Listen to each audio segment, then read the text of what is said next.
and I don't want to get into the specifics, but the four of us were taken out of here, handcuffed, and we were taken to down to solitary confinement, which is absolutely horrible.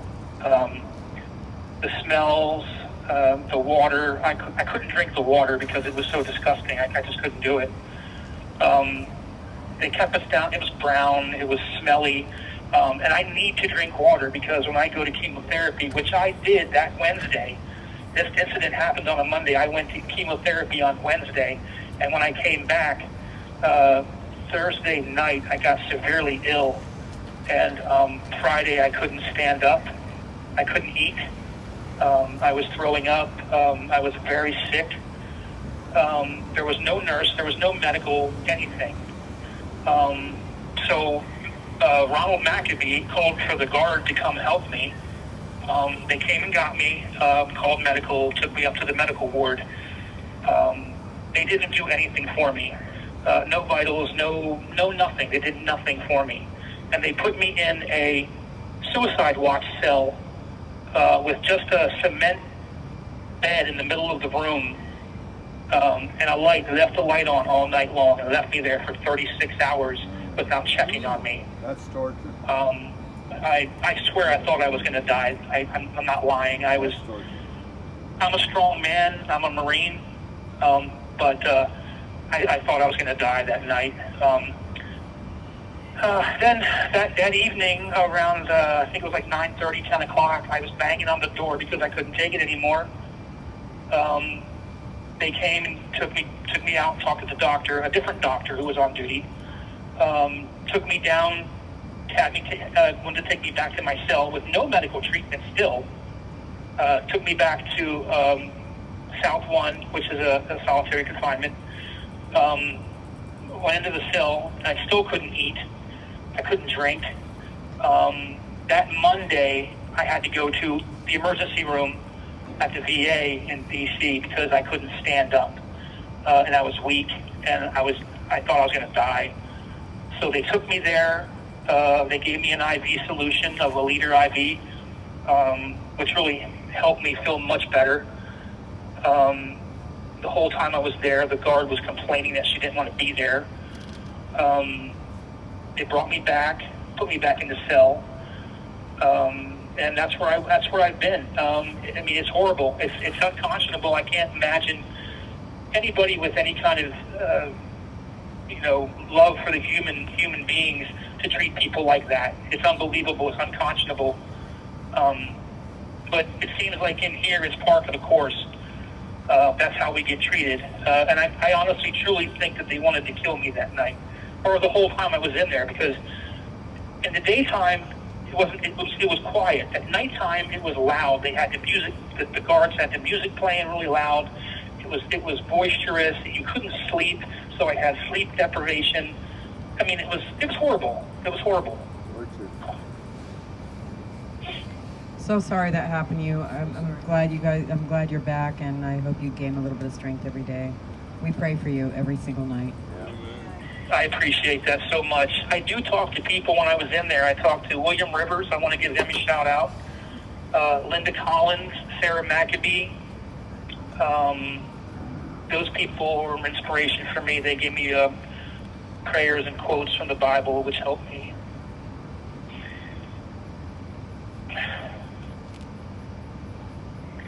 It's just very hard. It's very hard to be in here, especially with cancer, because you don't get the treatment that you need. And I have another round of chemo next week, and I'm really concerned about it. But I don't have a choice. I have to, push on, push forward. And that's what we're going to do. Put our faith in God and push forward.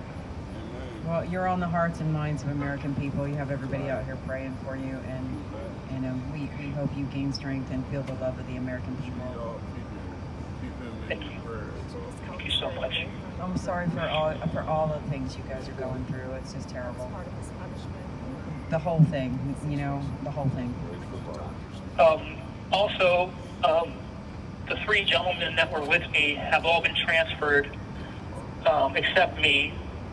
They gave me a kangaroo court, basically convicting me. I didn't even have a chance to have a lawyer present. I asked for a lawyer. They said no. They basically just said, we find you guilty and this is your punishment and you're going to have to deal with it. Bottom line, boom, done. Go back to your cell. So I was shocked by that. You mean are you talking about the incident inside they found you guilty of already? Yeah. Oh yeah. I wouldn't be back here if they didn't find. I'd still be in solitary if I didn't plead guilty to it. The only reason I pled guilty to what happened on that day is because I cannot stay in solitary another day. No, I get If that. I had to stay there for 2 or more weeks, I would be dead. I get that. Yeah, well, we definitely know the system is rigged and crooked, and apparently those guards in there feel like they can behave any way they want to. We've seen that out here as well. Well, one more quick thing. I honestly, truly believe that the marshals are not doing their job, because I talked to a marshal when I was down there, and I asked him to help me, and he didn't even acknowledge to help me. He was like, well, we'll investigate it. And I'm just like, okay, well, you're going to investigate it when? I'm here now. I need help now, not 2 months from now when you decide to get off your butt and investigate it. I'm just blown away. I was disillusioned earlier on when I was young because I loved my country. I still love my country. But what's happening to us in here right now is just, I never thought in a million years that I, a former Marine, would be called a terrorist or an insurrectionist when all I want is my country to be free and have fair elections and the people to be treated right. And I'm not just talking about myself. I'm talking about people that are in South 1 right now that are being mistreated. Not just me, but other people too. So this isn't just about me. It's about everybody. Absolutely. That's a great message, and it's going out to all the live streams and all the people watching, and Americans around the world. I mean, especially across this country, really need to hear what you're saying. I do have a couple of questions for you, and I don't know if you can give that information here, but we'd like to know, who your lawyer is. See if maybe we can reach out and speak with your lawyer to see what we can do, call to actions that we can make on your behalf. Ed Nagarsky, his name is Edward Nagarsky.